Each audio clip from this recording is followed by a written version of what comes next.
Hey everyone, it's Adam here from the Franchise Tag, and I have got my top 5 fantasy quarterbacks for week 4. Now, a lot of the big guys, they've got some tough matchups this week, so we've kind of avoided them. We normally avoid the obvious ones that we kind of think you should choose. So my number one guy this week, Thursday Night Football, Jordan Love at home against the Detroit Lions. Now, Love has shown that he can perform. You know, he's done pretty well. He had 3 touchdowns in week 1 and 2. And also, although it wasn't as good in week 3, he got a rushing touchdown, which is golden for quarterbacks. And he also got another touchdown in that fourth quarter. He's currently QB4 on the season. Now, you know, like I say, that offense isn't clicking 100% yet. So to be QB4, it's definitely worth putting in your lineup. It's going up against the Lions defense that is good, but they're still 17th against the quarterback. And so I think that Love is definitely one that you're going to want to put in your lineups for this week. My second guy, Russell Wilson. Now, I know Wilson's been a bit of a joke in Denver since he's been there, but the fact of the matter is he is the QB8 on the season so far.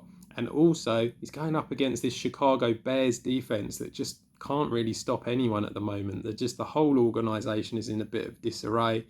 And so I think he's worth putting out there. They're currently 28th against the quarterback. So going to be plenty of chances for Wilson to score. And as I said, he's QB8 at the moment, so he can't be doing too bad, and he would be a decent one for your lineup. My third guy, Brock Purdy for the 49ers. Now, they're at home, they're going up against the Cardinals. I know the Cardinals have been a little bit better than what I think we all thought they would be, but even still, you can still score on them, and your QB can get points.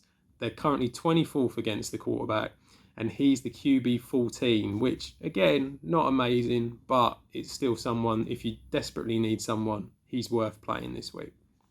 My fourth guy, bit of a surprise, didn't think I'd be saying his name at all this early in the season, Andy Dalton for the Carolina Panthers. It's looking more and more likely that Bryce Young isn't going to be available for this game. He's at home. We saw what he could do in Seattle and how much he's going to throw the ball. He's going up against a Vikings defense that can't stop anything at all. They really can't. Everything about Minnesota at the moment is that they're going to have to score more points than give away in order to win. And they're currently 30th against the quarterback. So really like Andy Dalton if you need someone to plug and play.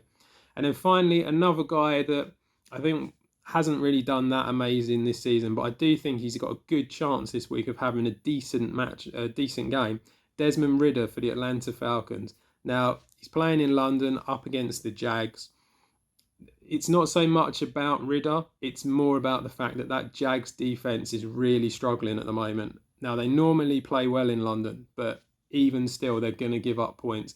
And the fact of the matter is they're 26th against the quarterback at the moment. That's pretty tough. And so, therefore, I think that Ridder is going to be able to pass the ball a little bit, especially with the likes of Drake London and even Kyle Pitts on there. I think you'll find that Ridder could be a decent play this week.